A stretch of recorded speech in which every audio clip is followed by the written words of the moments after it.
In this episode of Cosmic Sponge, we introduce the Saharan Whale of Death. Mothman takes a break. Then we get statistics on where you should go for the best chance to see a UFO in the United States. And finally, Google takes Street View to Loch Ness in an effort to catch a glimpse of Nessie, leading us into our main topic where we look into lake monsters and explore the possibility of monstrous cryptids lurking just beneath the surface of some of the largest lakes on planet Earth. Stick around, it's gonna be a wet one.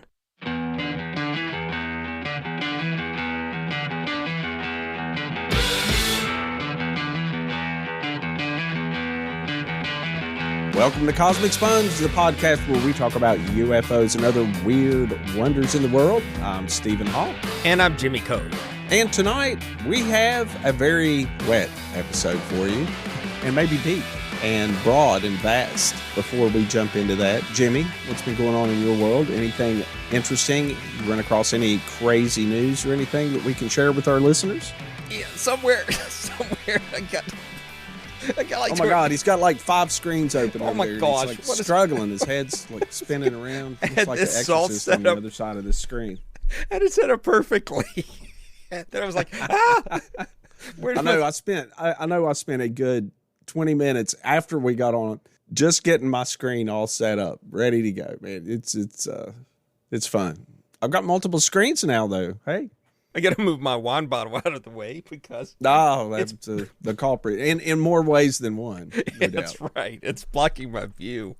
So what's going on in the news, my man? Well, there's several things. And in the spirit of our wet episode, I decided to look at some things that lurk in the waters. So your nightmares are about to get worse. That's how this article starts out. It's scientists discover the fossil of a 4-legged whale with raptor-like eating style.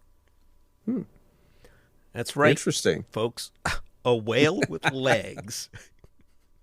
And given that this other critter that we found out in one of our recent episodes that was supposed to be extinct 65 million years ago, and they just found coelacanth. Yeah, the coelacanth.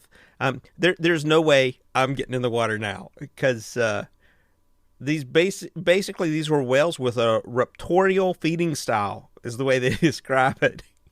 It had fierce and deadly and powerful jaws capable of tearing a wide array of prey. It was they call it the god of death. Nice. Where was it found in India? Let me see. It just sounds like India to me, or Pakistan. Oh man, get this. They dug it up, this 43 million year old fossil. So it's not even as old as when they thought that fish went away. But 43 million year old fossil in the Sahara Desert in Egypt. Oh, I know where that's called. That's the there's an area where there was a shallow inland sea, and it's now in the Sahara Desert, but millions of years ago it was a shallow sea, and they find a lot. I think it's called Valley of the Whale. It's the way that it translates into English, and that's where they found Basilosaurus. That was one of the early whale fossils that still had back legs, hind legs, even though it was an early whale. And there's some other whale fossils found there too, because whales are very, very odd creature. They are descended from land-dwelling animals, and they went back to the ocean, right? Really? Which seems very strange. Yeah. I mean, they're mammals. They're evolved from a land-based animal, and most of the early fossils are found around India and Pakistan that they believe were the earliest whales. But yeah, what's the name of that? It's find that real quick. The name of the whale is Philomycetes anubis. Okay, I'm not familiar with that one. I know there's 2 major whale species that are found there. One's Basilosaurus, even though it's not a dinosaur, it's an early whale. Anyway. Well, they just found it, so it's not surprising you don't know the name of it. Yeah, it must be a new one that hasn't been discovered yet. That's pretty exciting. Yeah, they have a picture of it here that is, it looks sort of dopey. Well, one thing that's really neat, and listeners will probably recognize this right away, if you see a fish swim, any fish species at all, sharks all the way down to goldfish, they swish side to side, right? They move their tails side to side. But whales and dolphins, which are evolved from the same land-moving animal move their tails up and down. They sort of undulate their whole body. Huh. And in a sense, it's as if they're running, right? Their spinal structure and everything is designed to move in that fashion. Only they've, evolved fins instead of legs and feet and stuff. It's crazy. Well, this thing has Pretty 4 neat. feet, man, with a little web. It sort of looks like a more enhanced version of a golden retriever's foot. Yeah, there's not a lot of fossils that show the transition between land-dwelling animal down to, whales and dolphins, porpoises, and the other marine mammals. Cool, man. I want to check that out. I know it's not very cryptidy or anything, but I definitely want to read that story. I am just a science nerd. Well, let me tell you, it could be cryptidy if they find these things in the wild sometime, like in an Indian fish market, like they did this. What was it? How do you say that? Coelacanth. Coelacanth. Is it coelacanth or coelacanth? No, I can't say it. Thanks, man. Well, you're welcome. That's my job. That's what I do. I'm not very good at pronouncing those words either. I mean, I slaughtered the English language and many others. Coelacanth. Coelacanth. Right? That's right. Yeah, Coelacanth. There we go. Okay, my news item is not nearly as fun as yours, but unfortunately, the Mothman Festival that we have all been looking so forward to, I've been looking forward to for like 2 or 3 years now. It was canceled last year because of COVID, and they're canceling it again this year because of COVID. And the little town of Point Pleasant said that when the festival's there, and I mean, this town, I've been there. I've seen the statue, went to the museum and everything, but not during the festival. And my wife and I have been wanting to go to the festival for the past couple of years.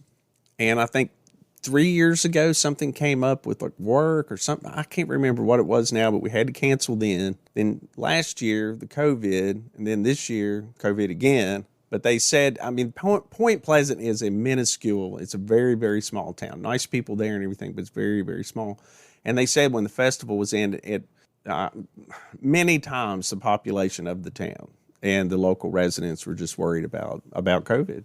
So cancel.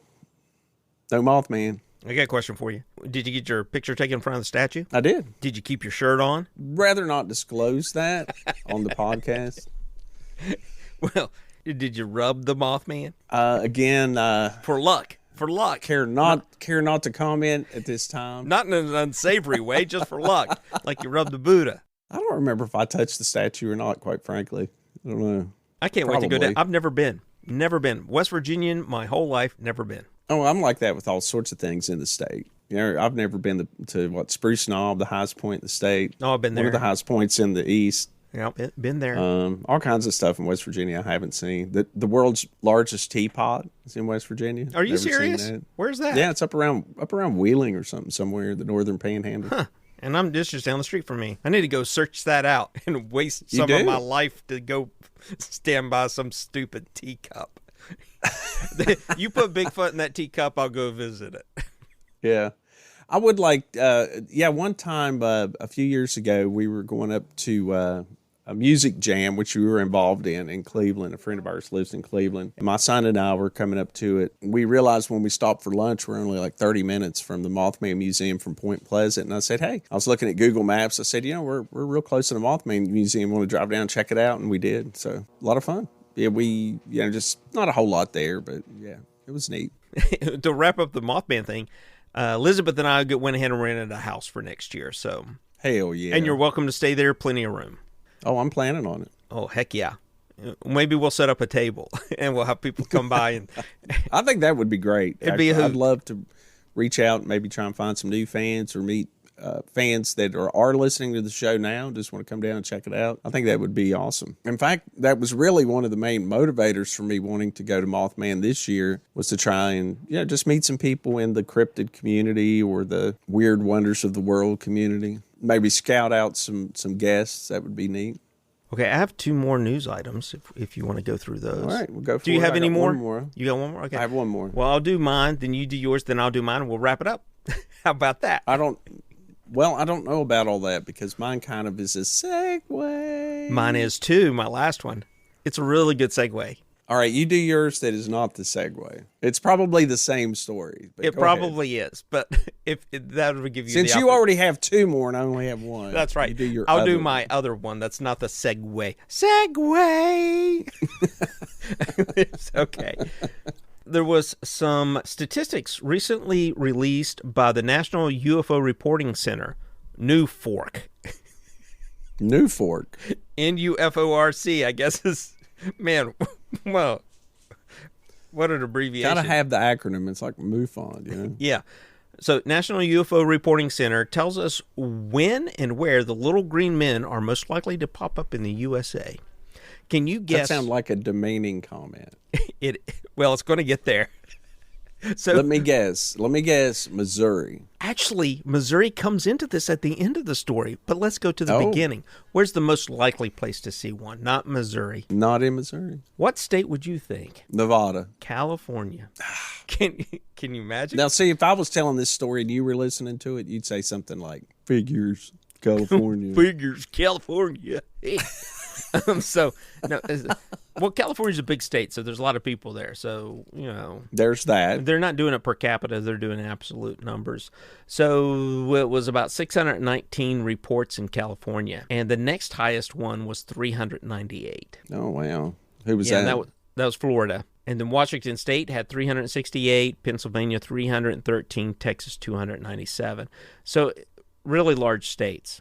So that sort of makes sense, right? Plus, when you look at the top two, California and Florida, there's a lot of aerospace programs going on in those areas. So that sort of makes sense, I guess. I watched a documentary a few years ago. If this is the same organization, the National, what was it again, UFO Reporting Center or something? Mm-hmm. If I'm not mistaken, at that time it was one individual that had like a zillion files and a telephone number.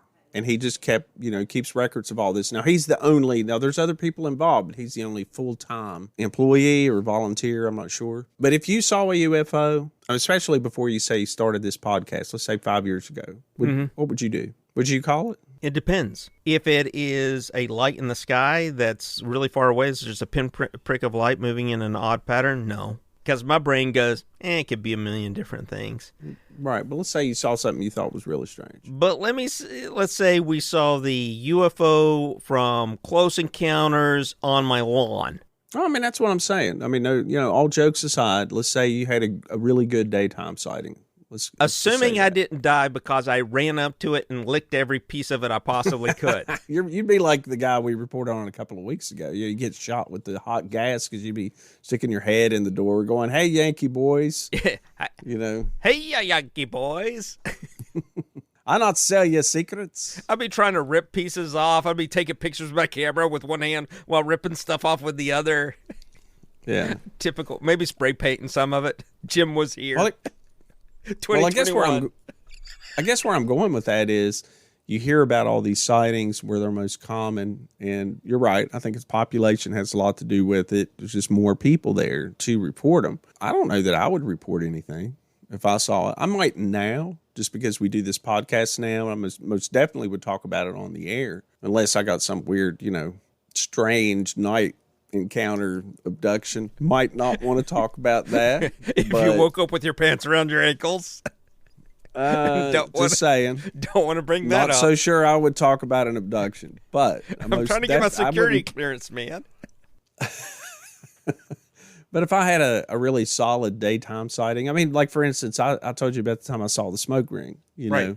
And that was definitely weird. I'd never seen anything like it before. But, I mean, I just shrugged my shoulders and drove on up the road. I'm just like, that's kind of weird. I just think that most people, I think it was estimated even when Project Blue Book was around, that only 1 in 10 called in reports to report their sightings. And I would say it's much, much less than that now. Everybody knew what Project Blue Book was in the 60s. I'd say most sightings go unreported. Like I said, it would have to be something in my mind that's definitive. And that's essentially a... like a landing or something like that. Yeah, I get you. I'm the same way.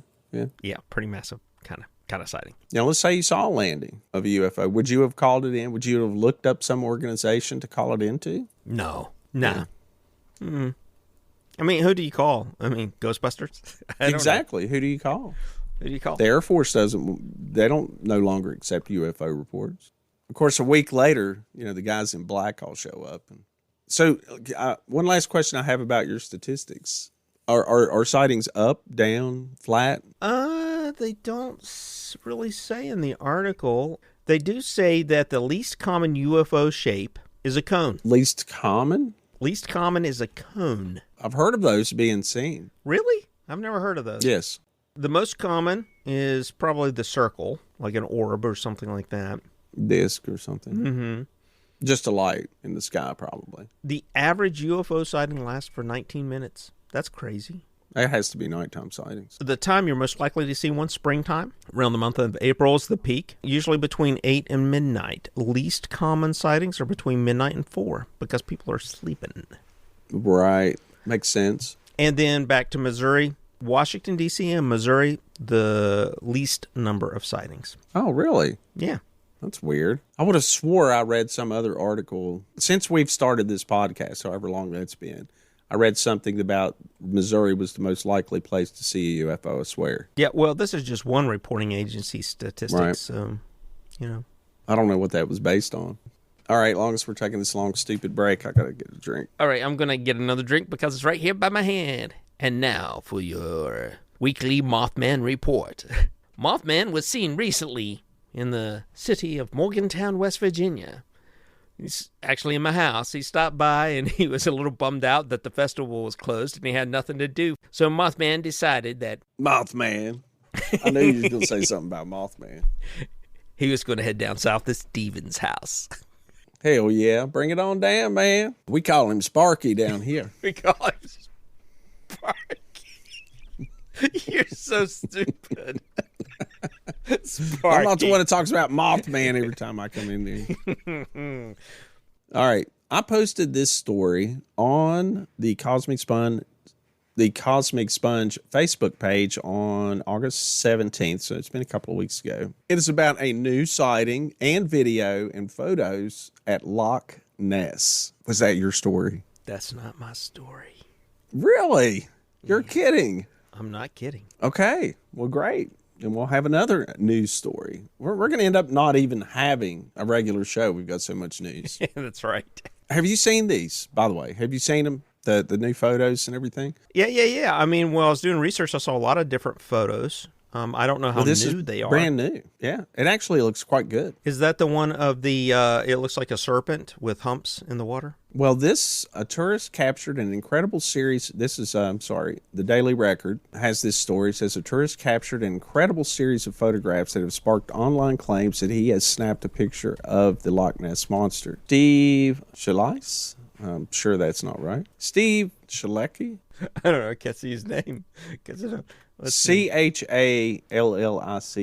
Schallice. Let's go with that. Steve Schallice, I believe that's hopefully pronounced correctly, from Southampton, was on holiday in Scotland in September with his brother last year when they decided to visit the Urquhart Castle on the banks of the famous loch. I think it's Urquhart Castle on the banks of the famous loch. Spotting the chance to get away from the majority of the other tourists who had arrived in a couple of coaches, Steve explained that he initially photographing the opposite shore when he saw sort of a ripple in the water, adding that at first he spotted what he assumed to be at the time was some sort of fish. He said, I started taking a couple of shots and then this big fish came to the surface and went back down again. It only appeared in one shot, and to be honest, that was something of a fluke. I watched for a while, as you can see from the last picture, but didn't see it again. He estimated that it was 30 feet away, about 8 feet long. He stated that it was only during lockdown that he has had time to look through the photos he had taken from his 2-week trip, stating that he had hundreds to go through, as he's a keen photographer. He's a keen photographer, After sharing the image of what appeared to be a large creature emerging from the water online and people commenting that it might be the monster, Stephen himself stated that he believes it to be something more mundane like a big fish or a seal. Personally, I know there has been some interest and some people are saying it's the monster, but I don't believe it. Steve added he initially thought it was a catfish and only posted it so people could try and identify it for him. I have to say, I don't believe in the Loch Ness Monster, and frankly, I think if anything is there, then there is a logical explanation for most of the sightings. It goes on. The story goes on. So he doesn't believe that he captured it, but I will tell you, it is a pretty remarkable photograph if he was only 30 feet away. It's kind of has a purple back. It's splotched and everything. I mean, pretty neat looking, really. I can see why people would think this might be the Loch Ness Monster. Anyway, the story is on our Facebook page. It's a few stories back, so you may have to scroll down just a little bit. And also, if you're a member of the Cosmic Sponge Theorist, our group, the story's also posted on there. So where's your segue? So I was looking around, for information on Loch Ness, and I found that Google has Street View. You've seen that before, right? I don't know exactly what it is, sure. Maybe explain it if there's some listeners that doesn't know what it is. Yeah, so Google is a search engine. Come on. And they have mapping software that's online that also has the ability to go down to street level where they have, they have cars zip around with cameras on them. You ever seen the Google cars? I've never seen one. I've seen them several times. Really? Well, I'm on the road all the time. You drive a lot. Yeah, it's a big 300. It's sort of a little tower, probably about 3 foot tall, on top of a vehicle, and it says Google all over it, so you know what it's doing. And it has this sort of one of those 360-degree cameras, sort of like a flat. Looks kind of like the head of Robbie the Robot. No, not Robbie the Robot. One of those old robots from the 60s, sort of a flat, round, circular thing. Anyway, it's a 360-degree camera, and I've heard a lot of people will wave at it and try to do something crazy when it's going because, it's constantly photographing, right? Your 15 seconds of fame. Actually, it's more than 50 seconds because if they catch you, it's forever. Just a quick aside, there was a guy that got in trouble. I read a story a couple or 3 years ago that got in trouble with his wife, or maybe girlfriend. The Google car captured him with like an old girlfriend or something like that I suppose the wife or the significant other knew that this individual had an interest in and were together on the Google Street View and she happened to find it. Didn't go well for him, from what I understand. So continue, anyway, with Google Street View. Yeah, I wonder, now I'm thinking, well, have they ever captured Bigfoot on there? Who knows, man, if you go through it long enough. Man, it's pretty sweet. I mean, they've been all through. I live in a little town. They've been all through here, man. So now there's Google Street View footage, or rather Loch View footage in this case, giving you an opportunity to go through a lot of footage looking for Nessie. In honor of the 81st anniversary of the surgeon's photograph, which we'll talk about, I'm sure, Google mounted its imaging equipment on a boat, plus took underwater photographs and stitched together a portrait of Loch Ness by taking photos every 2.5 seconds. They partnered with Adrian Shine, the man who has examined more than 1,000 monster sightings, and he helped them go through the imagery. And there's some very interesting images in there. The way the light hits the waves on the water, you're not really sure what's there. Who knows? Maybe it's a snapshot of Nessie. Maybe it's not. They have this footage available for people to look at, I guess, and see if they can find Nessie. Neat. That sounds really cool. Yeah, I think I had actually heard something about that a while back, or maybe when they were proposing to start that. That is a decent segue, moving right on to tonight's main topic. But before we get there, I would like to remind everyone to please rate and review the podcast wherever you listen. It will help other people find the show. And check out our Facebook page. Be sure and check out our Instagram. Go to cosmicsponge.com. Now, the past 2 episodes, I've promised that there's going to be a web store there, and there's not one there yet. Jimmy, That's what my the fault. heck is going on with this thing? I don't know how to operate machinery.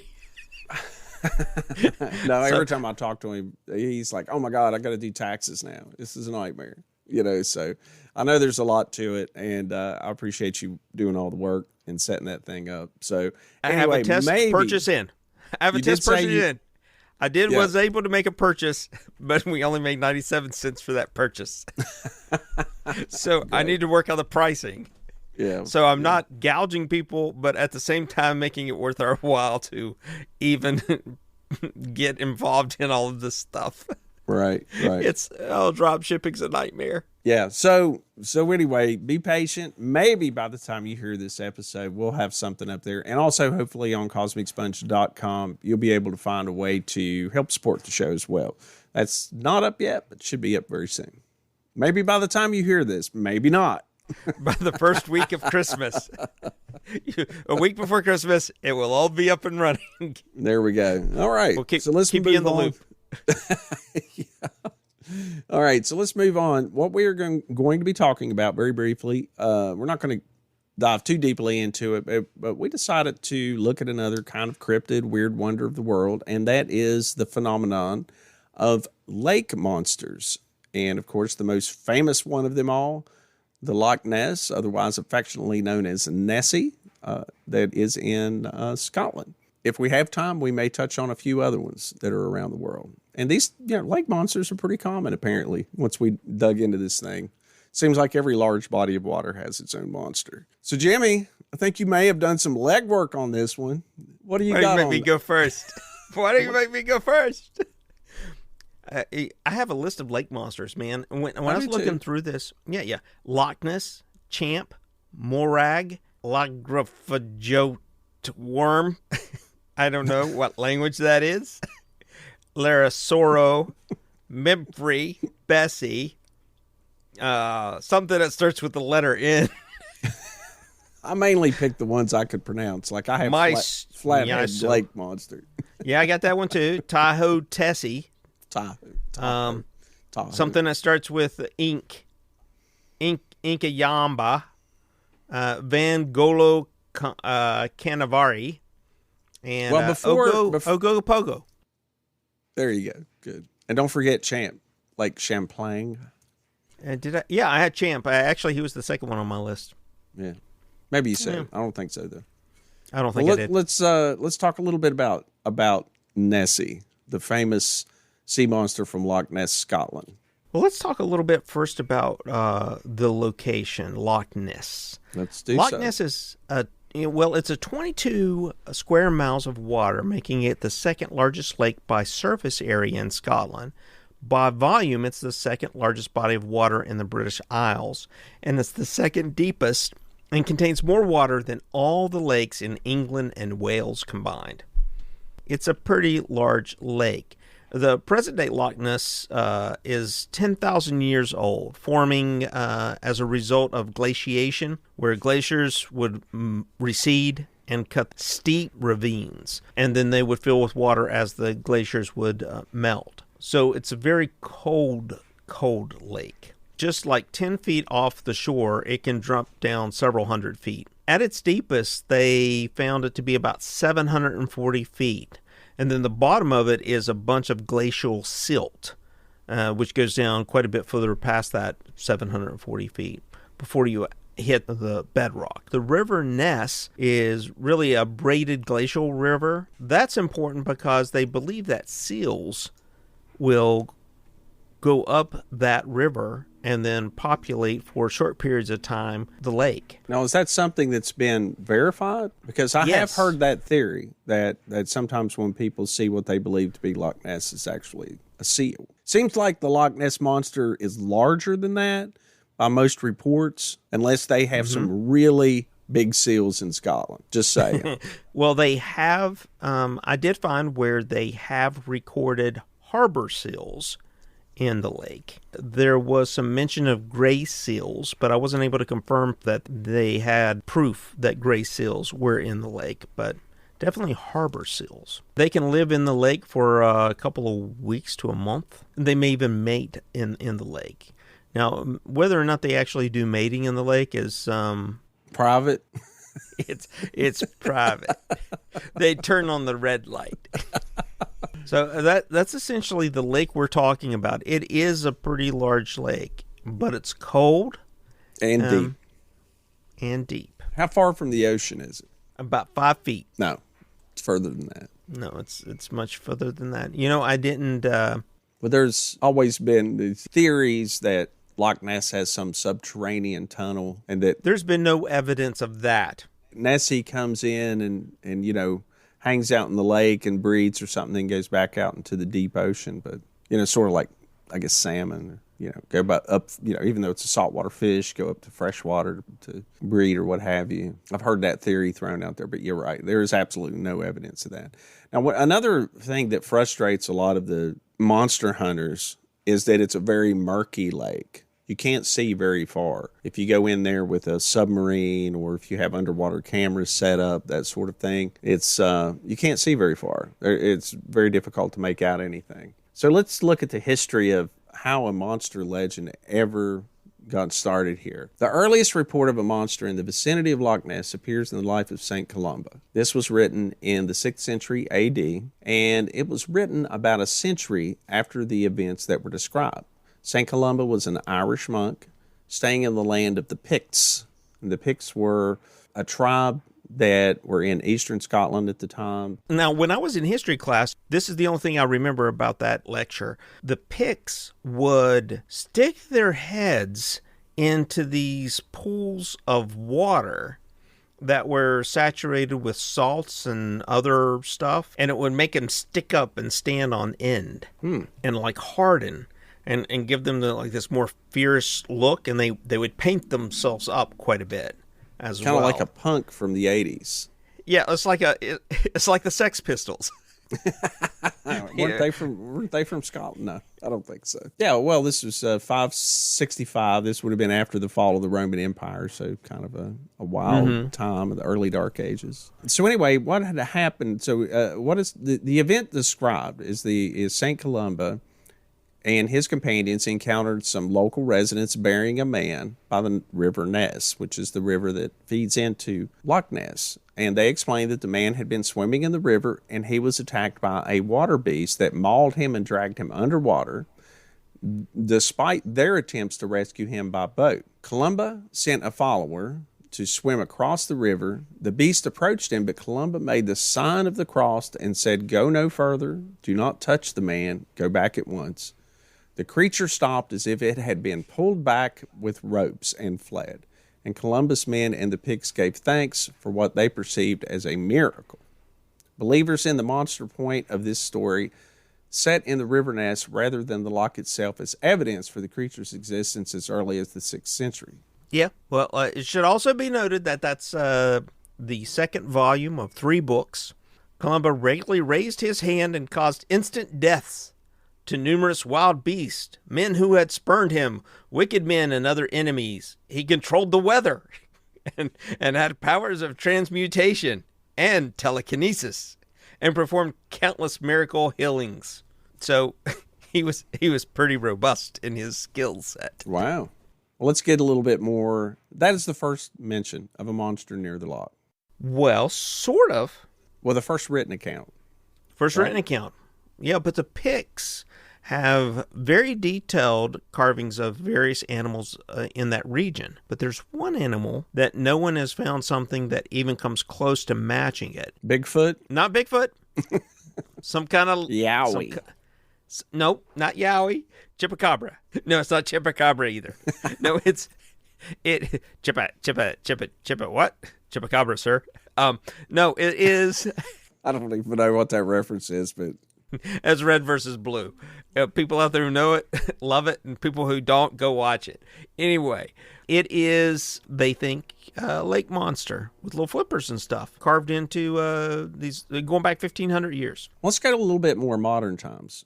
In October of 1871, a D. Mackenzie reportedly saw an object resembling a log or an upturned boat wriggling and churning up the water, moving slowly at first, before disappearing at a faster speed. The account, however, was not published until 1934 when Mackenzie sent his story in a letter to Rupert Gould shortly after popular interest in the monster increased. Mason Alexander MacDonald sighted a large, stubby-legged animal surfacing from the loch and propelling itself within 50 yards of the shore where MacDonald stood. MacDonald reported his sighting to Loch Ness water bailiff Alex Campbell and described the creature as looking like a salamander, only big. Okay. And then Aldi McKay, 1933. The best-known article that first attracted a great deal of attention about the creature was published on the 2nd of May, 1933 in Inverness Courier about a large beast or whale-like fish. The article, described by Alex Campbell, water bailiff for the Loch Ness and part-time journalist, discussed a sighting by Aldi McKay of an enormous creature with the body of a whale rolling in the water in the loch while she and her husband John were driving on the A82 on the 15th of April 1933. The word monster was reportedly applied for the first time in Campbell's article, although some reports claim that it was first coined by editor Evan Barron. The Courier in 2017 published excerpts from the Campbell article, which had been titled Strange Spectacle in Loch Ness. This is directly from the article. The creature deported itself, rolling and plunging in fully for a minute, its body resembling that of a whale. I can't keep that up. And cascading and churning and simmering cauldron. Soon, however, it disappeared in a boiling mass of foam. Both onlookers confessed that there was something uncanny about the whole thing, for they realized that there was no ordinary denizen of the depths, because apart from the enormous size, the beast, in taking its final plunge, sent out waves that were big enough to have caused by a passing steamer. What do you know about George Spicer? George. Is that Old Man Spicer's boy? It was. It actually was Old Man Spicer. It wasn't just George Spicer. It was also his wife on July the 22nd of 1933, right? That's the one. Is that the Spicer you're talking about? Old George Man Spicer's boy. They described a creature of having a large body about 4 feet high and 25 feet long. They were driving along the road, and it was in front of them on the road, crossing across the road and going down into the loch. It had a neck that was slightly thicker than an elephant's trunk, and as long as 10 to 12 feet. So they said it was long, wavy, narrow neck, slightly thicker than an elephant's trunk, and as long as 10 to 12 foot. That came right after the initial sighting in 1933. And they claimed that they had not heard any of the hubbub that had been going on about the previous sighting when they made their account. Yeah, apparently it crossed the road in front of them and then went into the loch, went into the water. Yeah, initially he reported it shorter. He estimated a shorter length. But when they went out and they measured the road width, he was like it stretched from here to here. The road width was much longer, so they changed it to 30 feet. Originally, he reported it at only 6 feet long, but a lot of variation there. I don't know what to make of that. There was a photograph taken in 1933 by Hugh Gray. It was the first photograph taken near Foyers on the 12th of November, 1933, and it alleged to depict the monster. It was slightly blurred, and it had been noted that if one looks closely, the head of a dog can be seen. Gray had taken his Labrador for a walk that day, and it is suspected that the photograph depicts his dog fetching a stick from the loch. Others have suggested that the photograph depicts an otter or a swan. The original negative was lost. However, in 1963, Maurice Burton came into possession of 2 lantern slides, contact positives, and when projected on the screen, they revealed an otter rolling on the surface in characteristic fashion. That one was solved. And another interesting thing was that in 1933, I'm pretty sure the movie King Kong came out. So I think that may have fed into some of this fantasizing about what they were seeing in the loch. And by October, several London newspapers had sent correspondents to Scotland, and radio programs were being interrupted to bring listeners the latest news from the loch, including offers of up to $20,000 for the capture of the beast. Now, $20,000 in 1933, that's quite a bit of money. All of a sudden, the loch is getting a ton of visitors. Boy Scouts, outdoorsmen, people going out in small boats, people setting up, deck chairs on the side waiting for this thing to happen. And I find it very interesting that the first person who started all of this, the McKay, that she owned a hotel. I'm just saying. I'm not making any accusations. I'm just saying I find that interesting. She was the manager of a hotel. Read into that what you will. On January 5th, 1934, a motorcyclist, Arthur Grant, claimed to have nearly hit the creature while approaching the northeastern end of the loch at about 1 a.m. on a moonlit night. According to Grant, it had a small head attached to a long neck. The creature saw him and crossed the road back to the loch.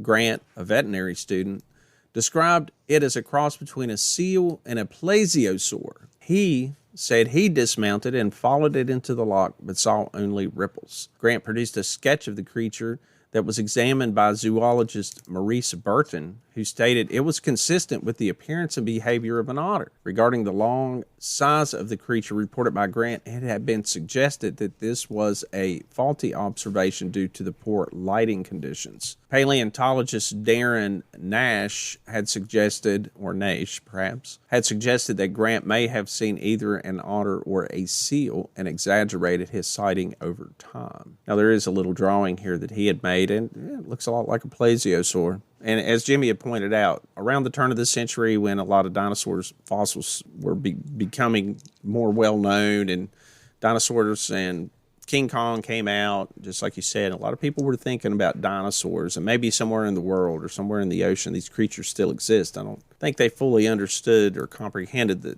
vast amount of time that had passed since those type of creatures had actually lived. Of course, coelacanth's still around, so who knows? And so were sharks. Sharks were around back then. Different species, but they existed. And alligators. So crocodiles. I think it's probably crocodiles.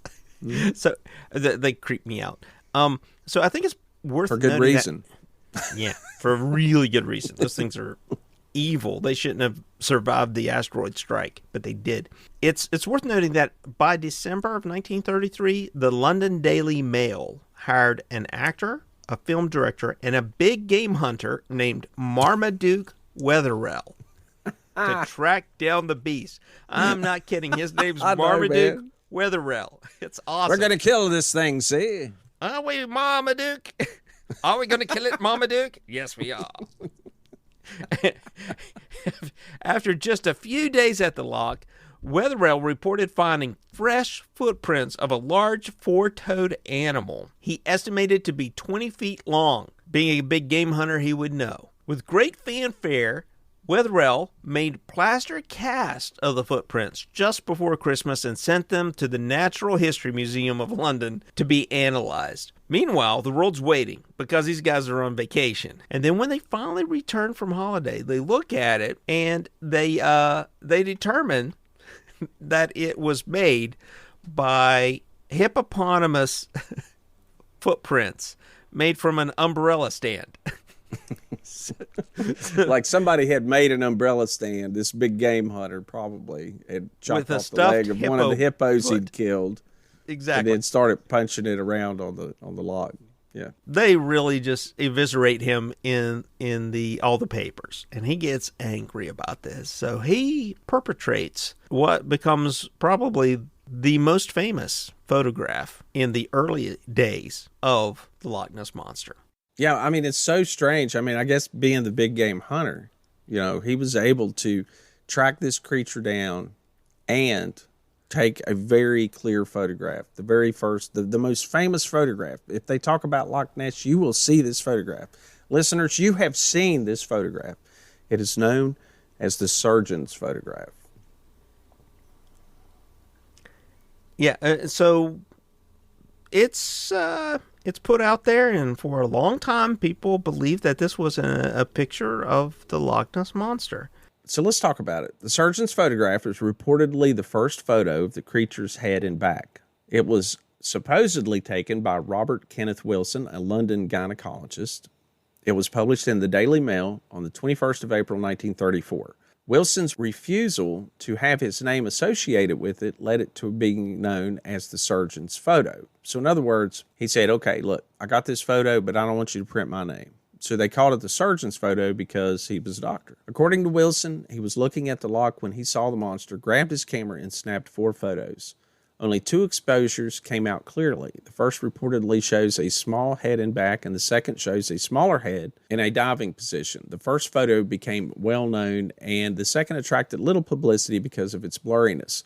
For 60 years, the photo was considered evidence of the monster's existence. Although skeptics dismissed it as driftwood, an elephant in the water, or, which I guess they thought the trunk coming out, or a bird, or perhaps an otter. What else do you know about it? Well, what it ended up being is Marmaduke went and talked to a buddy of his, Christian Sperling, and his son. And they together crafted this sub They welded on a little rudder on it to keep it upright in the water.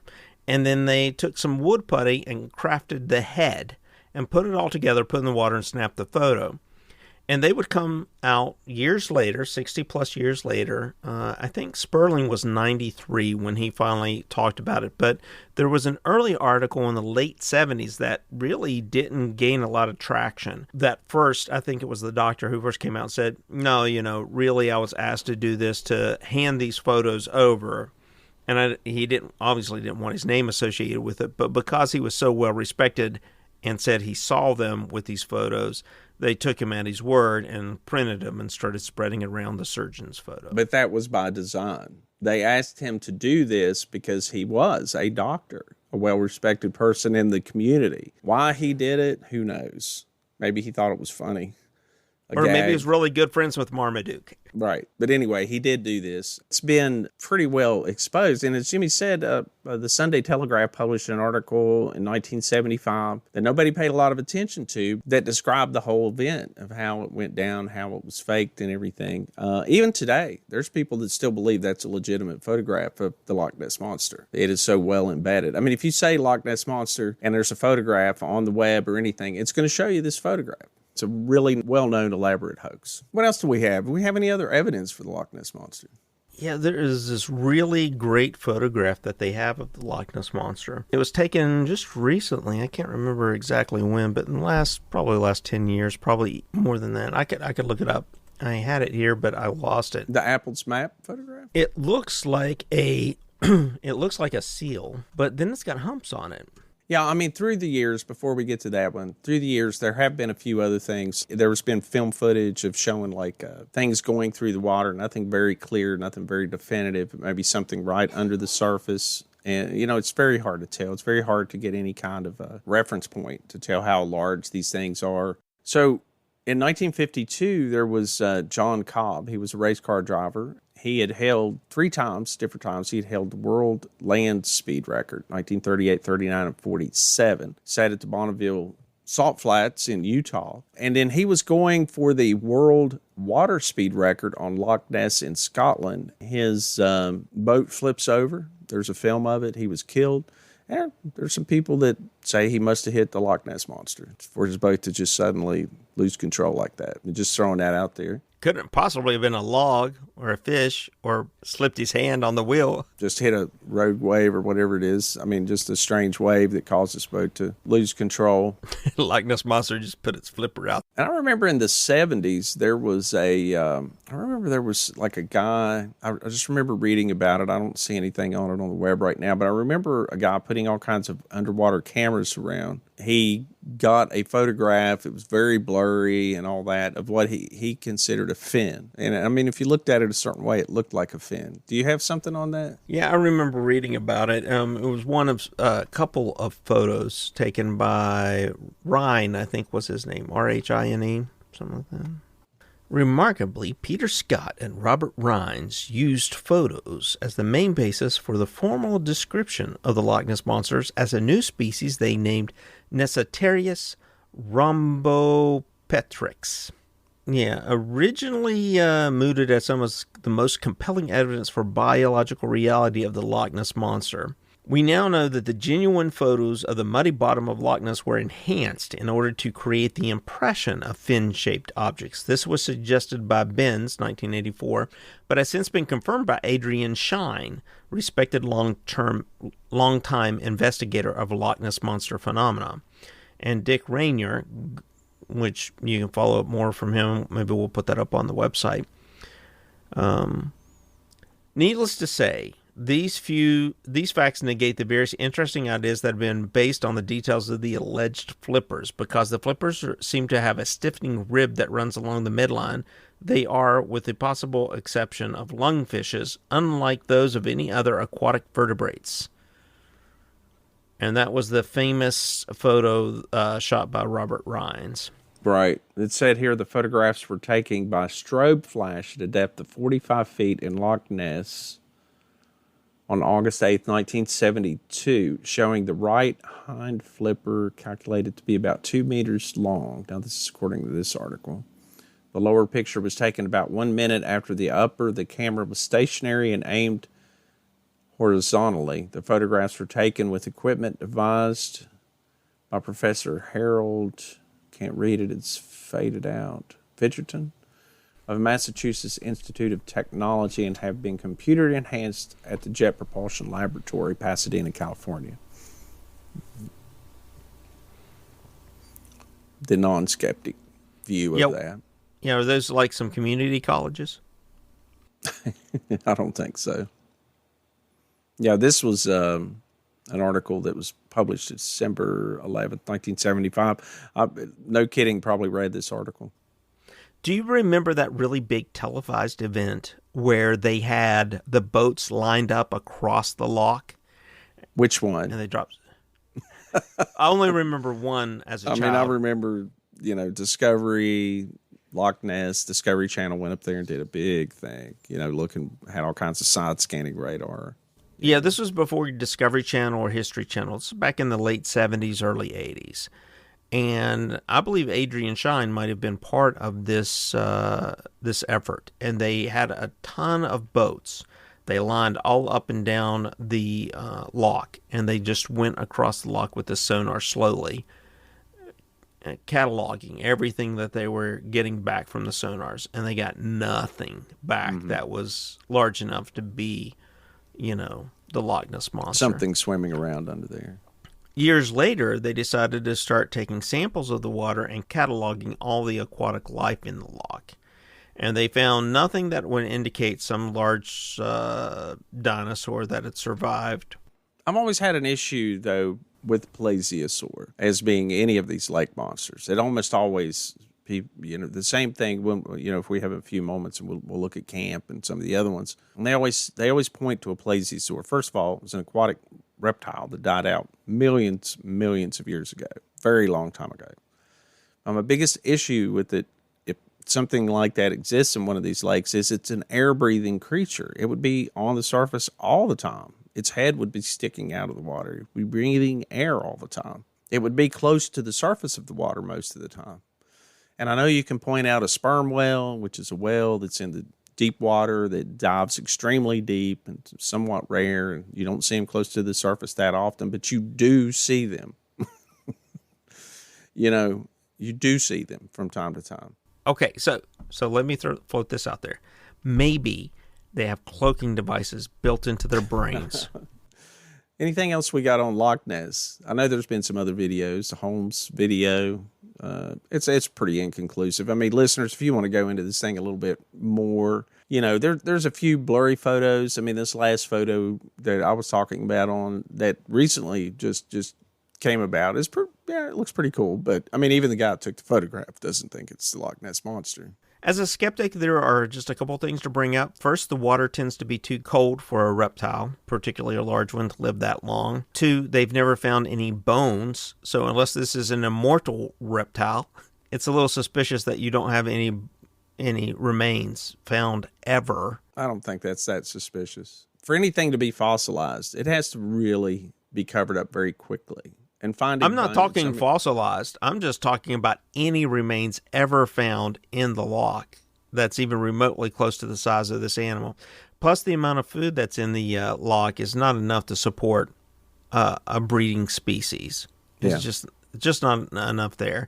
And there's no access to, as far as they know, to the ocean, like we said before. Yeah, so another good thing to point out, as you did earlier in the show, the loch is only 10,000 years old. It only dates to the end of the last ice age. Before then, the lake was frozen for about 20,000 years.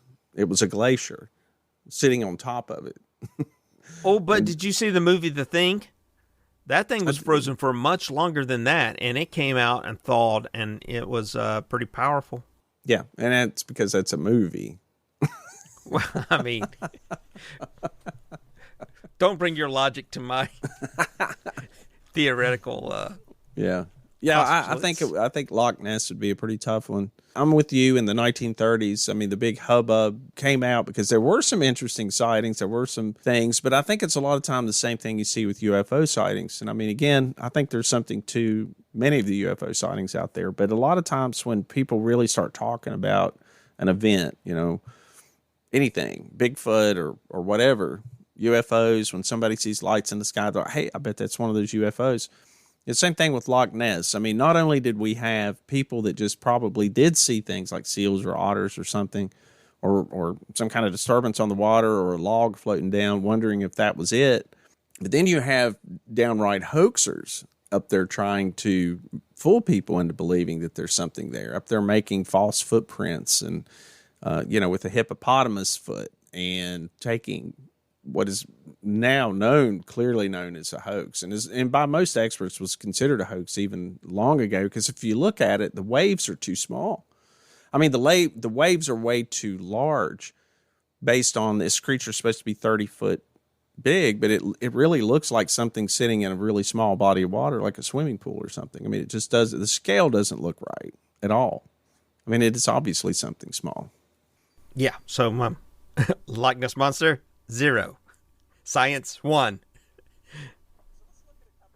So briefly, let's look at a couple of other. Scotland has another one, another lake monster, Morag. Have you heard of that one? Morag. Yes, Morag. So Lake Morag is a nickname given to, or Morag is a loch monster believed to live in Lake Moher, Scotland. After Nessie, it is among the most written about of Scotland's legendary monsters. Morag, a Scottish female name, is a pun on the name of the loch. Reported sightings date back to 1887 and number 34 incidents by 1981.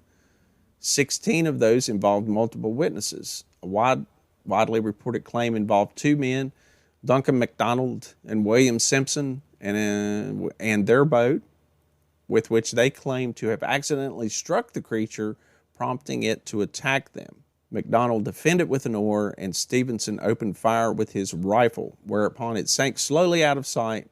They described it as being brown, 20 to 30 feet long, with rough skin, 3 dorsal humps rising 18 inches above the loch's surface, and a head a foot wide, which was held 18 inches out of the water. How about that one? I'm Duncan MacDonald of the McDonald's. We started a restaurant made with Loch Ness monster boogers. Here's one in Iceland, but I can't never pronounce any of theirs, so I'm moving on. Iceland has no vowels. I don't know why.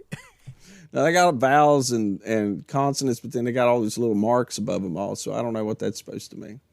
Well, I'm going to mention Ocopogo. Canadian folklore. Ocopogo is a lake monster said to inhabit Okanagan Lake in British Columbia, Canada. Some scholars have charted the entity's development from First Nations folklore and widespread water monster folklore motifs. Ocopogo now plays a role in commercial symbolism and media representation of the... I'm not going to say that. Moving on. Got one in Italy. Then we can't forget Champ. This is actually quite a big one. And this one may require its own episode too. Maybe we'll do a twofer. Champ and Ocopogo at the same episode. But this one is Champ, or Champy, is a monster that is supposed to live in Lake Champlain. Lake Champlain tips into Quebec and is between New York and Vermont. Yeah, so that's a big one. And one interesting thing about this one is there is a photograph that was taken. I remember this being on Unsolved Mysteries. Oh, do you remember let me the see. Photograph that she took? No. Sandra Mancy took a photograph on vacation with her family that appears to show something sticking out of the lake.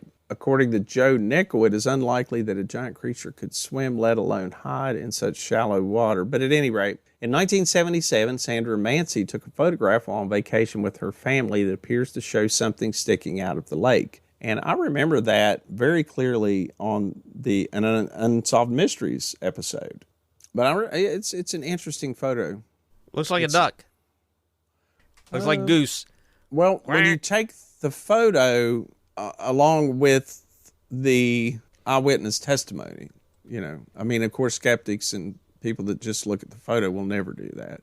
Well, eyewitness testimony is not that great. Let's be honest. No, but I mean, if somebody says, hey, I saw this creature moving around and my kids were playing in the water, my husband ran down there to get the kids out of the water because we got scared because we saw this creature moving around, and I grabbed my camera and snapped a photo of it, as opposed to everyone else saying, oh, it looks like a log or it looks like that, which, could be. Anyway, let's move on to another one.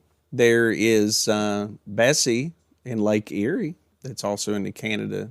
Bessie is the name given to a lake monster in Lake Erie, also known as South Bay Bessie, or simply the Lake Erie monster. First recorded sighting of Bessie occurred in 1817, and more sightings have occurred intermittently and in greater frequency in the last 3 decades. Bessie is reported to be snake-like and 30 to 40 feet long, and at least a foot in diameter with a grayish color. I want the stealth technology that these lake creatures are using.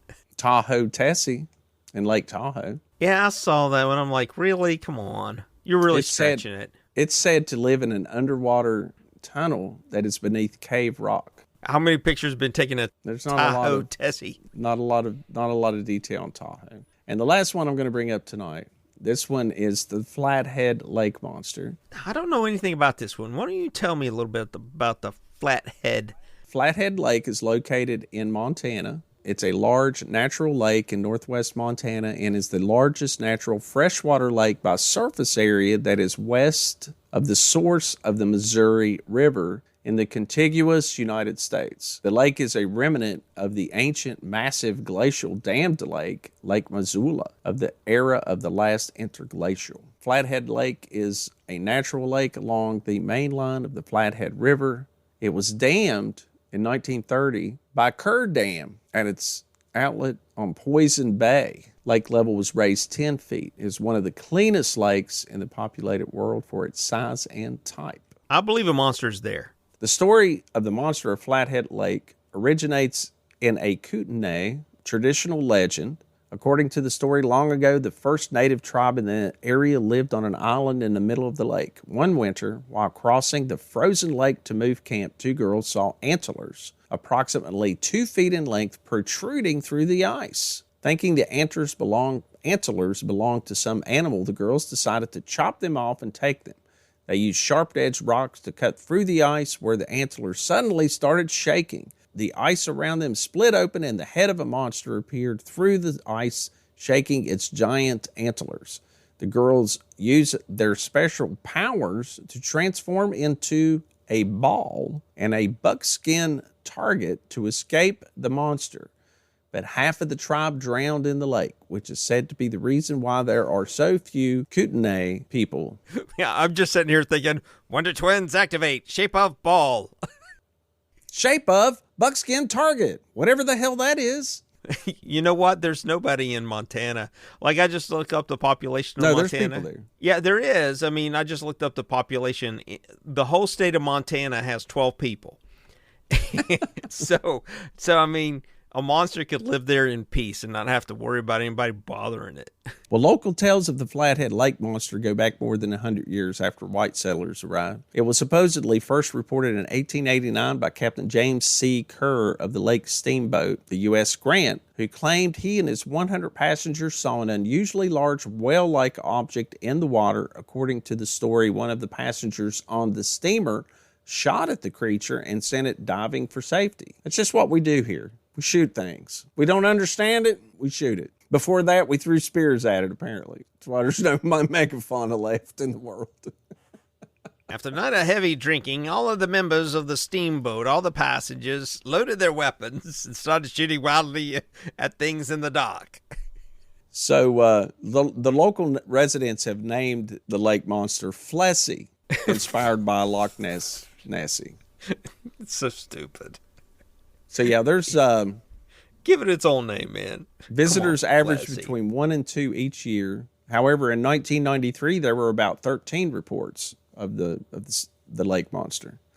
The monster is usually described as a large eel-shaped creature, round with a wavy body like a snake, 20 to 40 feet long, having brownish to blue-black skin and grayish-black eyes. It has often been described as looking like a whale or a giant sturgeon. Recent hotel owner on the side of the lake claims to have seen a serpent the size of the one seen in the 1933 Kong theatrical release. Come and stay at my hotel. Yeah, that's been known to happen. Towns make up things, little legends and stories to try and bring tourists in. You're probably right. In the 1930s, around Loch Ness, the hotel owner, obviously the big game hunter was looking for some kind of publicity or something there to try and stir up some attention. So, do you see a picture of Marmaduke? You got to look him up. Let's see if you can see this. I love it. That guy looks like a nut. He got his crazy eyes, ready to man. Skin the next thing he sees. Alive. You got to put that.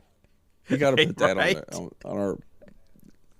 That's going up on the Facebook page. Yeah, for sure. He's got a monkey on his shoulder. I'm not sure that monkey's alive. For some reason, he just doesn't strike me as a big game hunter. Yeah, I think that's a stuffed monkey. I think he's a small game hunter. He just kills things that he can break the necks of with his hands. Right. Oh my God. All right, man. Well, I don't really have anything else I want to hit on tonight on lake monsters. I think we covered it pretty well. I think a lot of these, were based on old legends and things like that. And but sometimes people do see some strange things, and I know some of the Loch Ness sightings that I've heard on documentaries, and people are saying, hey, this thing lifted its head up. It was not a seal or an otter. It was something big. It was something huge. So I never know quite what to make of that, especially when some people make these reports and they're not afraid to talk about it, but there's no financial gain or anything for them. So I don't know. I think people are just seeing stuff, with their bad human receptors. It's like, we are pattern seeking mammals, and we just see stuff and then we fill in the blanks. Right. And sometimes we fill in the blanks with Nessie and sea monsters and lake monsters and hippo umbrella footed critters.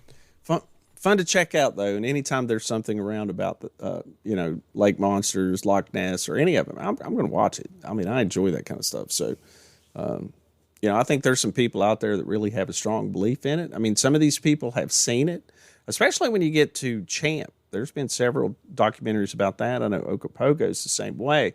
There's some pretty serious researchers that really believe in it. Some that have had their own sightings, significant sightings. What would it take for you? What would it take for you to believe in a lake monster? I would have to see it. I would have to be eating a Champ burger. If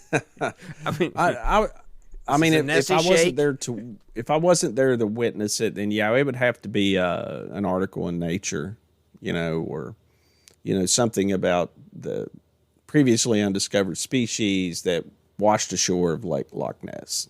That they've been able to examine and all of that.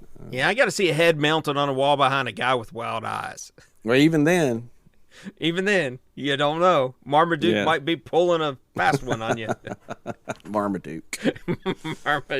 Man, I would want to befriend somebody if his name was Marmaduke. Just to say I had a friend named Marmaduke. Marmaduke. Marmaduke. I bet he was some famous character back in those days or something. That name sounds really familiar for some reason, too. He was probably in the movies or something. Yeah, that's Marmaduke.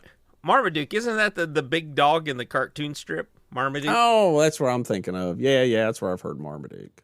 Maybe that's where they got the idea of naming. I thought it was a dog. The dog Marmaduke. This guy was named after a dog.